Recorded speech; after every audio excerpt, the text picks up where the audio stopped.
Today we are going to learn about the difference between Super VHS and regular VHS. So to look at a Super VHS tape and a regular VHS tape, they would look actually quite similar when you're looking at them. Actually, and it's just a great thing with VHS. Hasn't been played in 20 years, still remembers where you left off. But what you'll see on a VHS tape is there's the little VHS logo at the top there.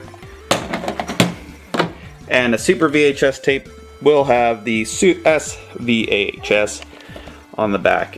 A Super VHS tape will have this little hole at the bottom of the tape to indicate to the player that it is a Super VHS tape, so that a Super VHS VCR will recognize it as a Super VHS tape. Okay, this is my Panasonic Super VHS 4-head hi-fi stereo VCR. Bought it at Bleeker's at a higher end electronics store. But one of the neat things about this VCR is it has the S-VHS ET. Not ET the extraterrestrial, but just it's a mode that would allow you to use a regular VHS tape and record at a higher resolution, kind of using some of the functionalities of Super VHS, but on a regular tape.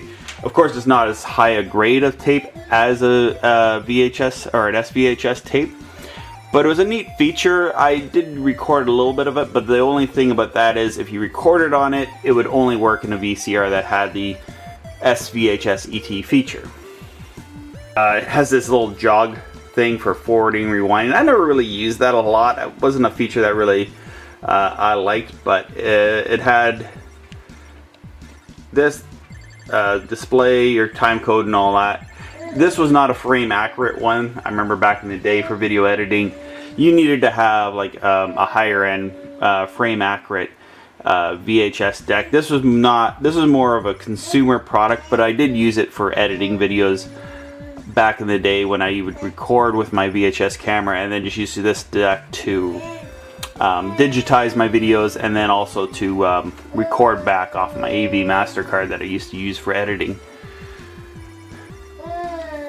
VHS and DVD players, which can be found really not that expensive at thrift stores. If you see this VCR in a thrift store, I recommend grabbing it. These Panasonic VCRs, I have a model like this, except it's not the Super VHS model, and it is a well-built VCR. I probably spent a few dollars for it. That's another thing, is VCRs are like old tube TVs. People can't give them away, so you can get them for almost sometimes you can get them for nothing. So there was a higher resolution with Super VHS.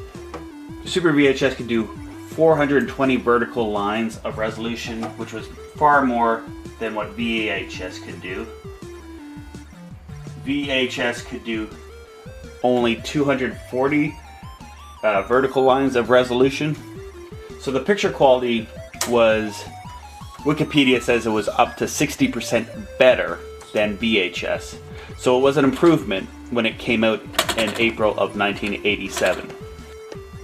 And many Super VHS VCRs, you would know that they are Super VHS VCRs by the S-VHS on the logo on it.